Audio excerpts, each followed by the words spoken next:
नवीन जी हमारे बीच हैं। आलमनगर विधानसभा से आरजेडी के प्रत्याशी हैं।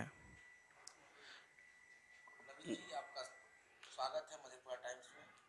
सबसे पहले मैं आपको धन्यवाद देना चाहूँगा। आप मधेपुरा टाइम्स से इतने व्यस्तम समय निकाल कर आप हमारे बीच आए हैं, इसके लिए हम मधेपुरा टाइम्स और आपको, आपके टीम को आलमनगर विधानसभा जनता की ओर से आपका हार्दिक अभिनंदन करते हैं।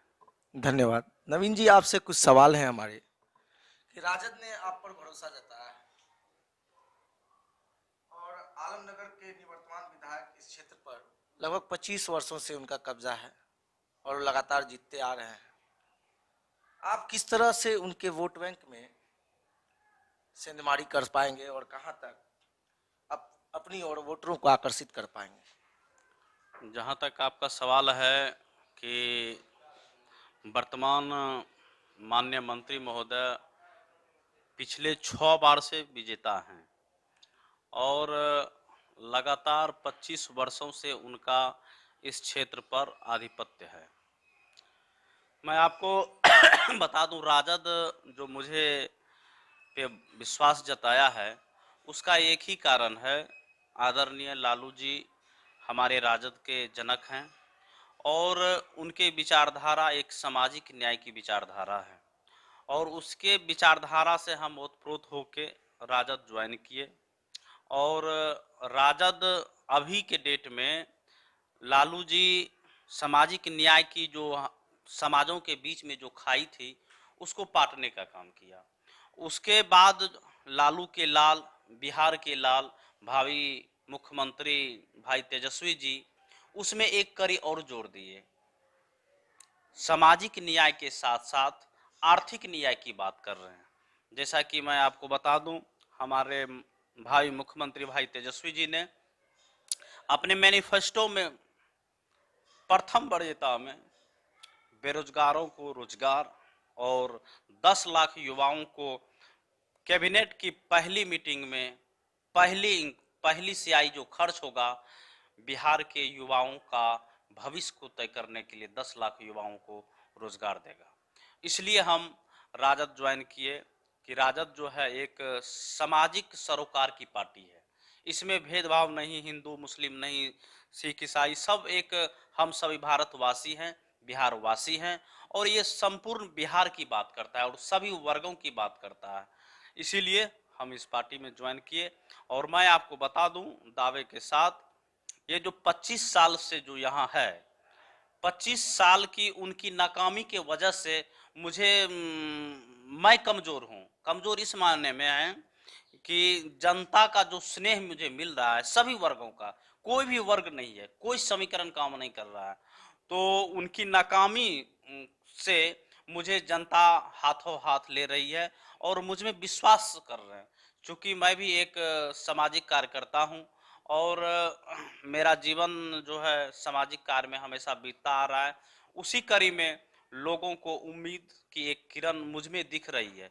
हम आलमनगर विधानसभा के सभी मतदाताओं का ऋणी और आभार प्रकट करते हैं कि हम सभी से बात भी नहीं कर पा रहे हैं, लेकिन हाथों हाथ मुझे स्नेह आशीर्वाद जो कहीं जाते हैं, लोगों का जो प्यार मिल रहा है, तो मैं आपको दावे के साथ बता दूं कि नरेंद्र नारायण बाबू इस बार मुकाबला में भी नहीं है। अच्छा, तो दूसरा सवाल हमारा ये है आपसे कि निवर्तमान जो विधायक हैं हमारे नरेंद्र नारायण यादव जी, उन्होंने उन जो काम किया है इलाके में, जो काम किया है, वो कितना काम किया उन्होंने और कितना कुछ वो कर पाए हैं आपकी नज़र से, और जनता आपको ही क्यों चुने, इस पर आपका क्या? आलमनगर में विकास की गाथा जो गाया जाता है, मैं आपके माध्यम से खुली चुनौती देता हूं कि आप आलमनगर विधानसभा परिसीमन के अंतर्गत आप जब तक रहेंगे, आपको रोड में गड्ढा है कि गड्ढे में रोड है ये आपको दिखेगा। और जैसे ही आप आलमनगर परिसीमन से आप बाहर जाएंगे, भागलपुर जिला में प्रवेश करेंगे, आप इधर बेलदौर विधानसभा को टच करेंगे, उधर पूर्णिया को टच करेंगे, तो ये आपको जैसे ही जरकिन से समझिए निकल गए तो समझ लिए दूसरे जिला में हम आ गए और आलमनगर विधानसभा खत्म हो गया। उसी से आप अंदाजा लगा सकते हैं। और विकास के मायने में सिर्फ इनकी कोरी कागज चलता है। रटा रटाया हुआ 25 साल से जो है फलना बसास फलना फलना बसास फलना, सिर्फ घोषणा है, घोषणा मंत्री है, धरातल पर कुछ नहीं है। मुरौत में 10 साल से ये माननीय मंत्री महोदय का शिलान्यास किया हुआ है, अभी तक वहां बना भी नहीं है हॉस्पिटल। ऐसे अनेकों उदाहरण है। अच्छा ठीक है, जनता अगर इस बार अगर आपको मौका देती है, अगर आपको जीत कर सदन में भेजती है, तो आपकी क्या प्राथमिकता रहेगी इस विधानसभा क्षेत्र के लिए? आप किन कार्यों को पहले प्राथमिकता देंगे और आपका क्या विजन है आलमनगर को लेकर? आलमनगर विधानसभा के लिए मेरा विजन क्लियर है। सबसे पहला जो मेरा मैनिफेस्टो में मेरा जो विजन है, वो सबसे पहले शिक्षा है। शिक्षा को हम लोग इस तरीके से सींचेंगे कि शिक्षा की एक कड़ी में हमने एक विद्यालय की भी स्थापना किया, जो कि माननीय निवर्तमान डीएम साहब के द्वारा प्राइड ऑफ कोसी, कोसी का गौरव से मुझे सम्मानित किया गया है। और इस सुदूर इलाके में मैंने शिक्षा की जो नींव है वो चकाचौंध शहर से बेहतर व्यवस्था दिया है। और शिक्षा हमारा समाज जो है साक्षर से शिक्षित होगा। जैसे ही शिक्षित होगा तो हमारा आलमनगर विधानसभा का जनता जो है सबल की ओर अपने अग्रसर हो जाएगा।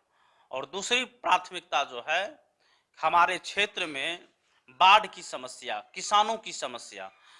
आप हमारे बेलदौर विधानसभा हमारे निकटवर्ती विधानसभा है और एक बॉर्डर इलाका है। यहाँ पर माननीय पटेल साहब अपने सूझबूझ से, जबकि इनसे शिक्षा में भी कमी है, अनुभव में भी कमी है, लेकिन उनकी दृढ़ इच्छा शक्ति से वो अपने इलाके में बाढ़ सुरक्षा बांध का निर्माण कराया। आज हमारा जो इलाका है, हम लोग कोसी नदी के तट पर अवस्थित है और यहाँ सालों प्रत्येक वर्ष बाढ़ की जो विभीषिका है आती है और यहाँ के हमारे समाज को, हमारे आलमनगर विधानसभा के भोली भाली जनता को अपने आगोश में जिंदगी जिल्लत जीने के लिए मजबूर कर देती है। तो मेरी सेकेंड प्रायोरिटी जो होगी बाढ़ से निजात। 25 साल में एक बार भी सदन में आवाज नहीं उठाया गया कि आलमनगर क्षेत्र में बाढ़ की समस्या को खत्म किया जाए। इनकी नियति में ही खोट है। सिर्फ राजनीति, सिर्फ जो है इनको है कि सिर्फ वोट बैंक की राजनीति है, इनको समाज की राजनीति नहीं है, क्षेत्र के विकास की राजनीति नहीं है, क्षेत्र की समस्या की राजनीति नहीं है। इनका हमेशा से इनका जो विजन क्लियर है। चूंकि आप भी इस आलमनगर विधानसभा परिसीमन के अंतर्गत आते हैं, तो इसलिए मैं दावे के साथ कहता हूं आपके कैमरे की नज़र यहाँ के विकासों पर आपकी पड़ी ही होगी। तो इसलिए हम निश्चित रूप से भाई तेजस्वी जी की सरकार बनने जा रही है और मेरी सर्वोच्च प्राथमिकता में सेकेंड स्तर पर जो है बाढ़ सुरक्षा बांध का निर्माण कराना। और इस हमारा इलाका जो है कोसी का इलाका, यानी कि पीला सोना के नाम से, मक्के के उद्योग के नाम से जाना जाता है। आप चूंकि पुरैनी से हैं और मुझे बहुत खुशी हुई थी, इंजीनियर साहब थे जिन्होंने मक्के के आधार पर मक्का उद्योग लगाना चाह रहे थे। मैं खुली चैलेंज करता हूं, उनका समर्पण भाव, मैं उनसे मिला हूं, उनका जो डेडिकेशन था समाज के प्रति, उस डेडिकेशन को ब्रेकअप किए माननीय मंत्री महोदय। अगर उनकी इच्छा शक्ति होती, नियति साफ होती, तो निश्चित रूप से अभी तक हम लोग हम लोग भी किसान के बच्चे हैं, हम लोग भी उसका सदस्य बने। लेकिन क्या कारण है कि उद्योग लगते लगते बंद हो गया? इसकी अगर गहराई से जांच किया जाएगा तो अपने आप सही और इनमें दोषी कौन है स्पष्ट हो जाएगा। और मैं यहाँ के किसानों से और यहाँ के व्यवसायियों से एक तालमेल बिठा के हम लोग आपस में सद्भाव की रणनीति के तहत हम इस इलाके में मक्का उद्योग आधारित उद्योग निश्चित लगाएंगे और अपने आप किसान की यहाँ आय दोगुनी होगी। जैसे ही बाढ़ समाप्त होगी, बाढ़ से निजात मिलेगा, तो यहाँ के किसानों की बाढ़ की चिंता नहीं होगी और अपने आप आय जो है दोगुनी डबल फसल हो सड़कों की समस्या बहुत बड़ी समस्या है इस विधानसभा के लिए। जिधर भी जाइए आपको सड़कें बदहाल नजर आती हैं। तो उस पे आपका क्या कहना सर आप देख ही रहे हैं कि एनएच का ये हाल है और हमारे नरेंद्र नारायण बाबू इसको एक उनका एक अलग चश्मा है। हम तो कहते हैं चश्मा का नंबर बदलवा के और कैमरे की नज़र में इसकी परातल किया जाए तो पता चल जाएगा कि विकास यहाँ क्या है। तो मैंने पहले ही बता दिया कि आलमनगर विधानसभा क्षेत्र में आपको जहां तक जर्किन मिलेगा, रोड में गड्ढे है या गड्ढे में सड़क है, ये आपको जज करना पड़ेगा अभी हम गड्ढा में हैं या सड़क में। आखिर क्या ऐसी वजह रही जो लगातार 25 वर्षों से वो जीतते आ रहे हैं और इस क्षेत्र में प्रतिनिधित्व कर रहे हैं, विकास की कोई ऐसी खास स्थिति दिखती नहीं है? क्या वजह रही होगी आपके नजर में? क्या ऐसी बात? इनका पॉलिसी जो रहता था पहले, इनका रणनीति हमेशा रहा यहाँ कि इस विधानसभा में एक ऐसे उम्मीदवार को डेमी कैंडिडेट खड़ा कर दिया जाए जिससे कि उनकी जीत सुनिश्चित हो जाए। इस कड़ी में इस बार भी उन्होंने अपने जी तोड़ मेहनत किए लेकिन सफलता इस बार नहीं लगा। इस बार नियति को कुछ और मंजूर है। इस बार आलमनगर विधानसभा की जो 25 साल से जकड़ा हुआ है उसको, इस जंजीर को मुक्त करने के लिए जनता निर्णय कर चुकी है। और मेरे ऊपर, भाई तेजस्वी के ऊपर जो है नीतीश कुमार जी तेजस्वी पर वार करते हैं और हमारे माननीय मंत्री महोदय मुझ पे वार करते हैं। तो मैं साफ शब्दों में कहना चाहता हूं कि भाई तेजस्वी और मेरे लिए कि आप तेजस्वी और मुझ पे तीर चलाओ कि हम दोनों के सीने में जगह खाली है। आप दोनों भाई तेजस्वी और हमें आप तीर पे तीर चलाओ, जगह खाली है, मेरे सीने में अभी और जगह खाली है। आप तीर आजमाओ, हम जिगर आजमाएंगे। आप तीर आजमाओ, हम जिगर आजमाएंगे। ना तुम बाज आओगे ना हम बाज आएंगे। उनके हर एक प्रहार का जवाब मैं, जैसा कि मैं आपको बता दूं, कहा जाता था कि कैंडिडेट जो है वो नहीं मिल पाता है। इस बार मैं आपको बता दूं 9 से नरेंद्र 9 से नवीन दोनों वृश्चिक राशि के है और राशि भी समान है।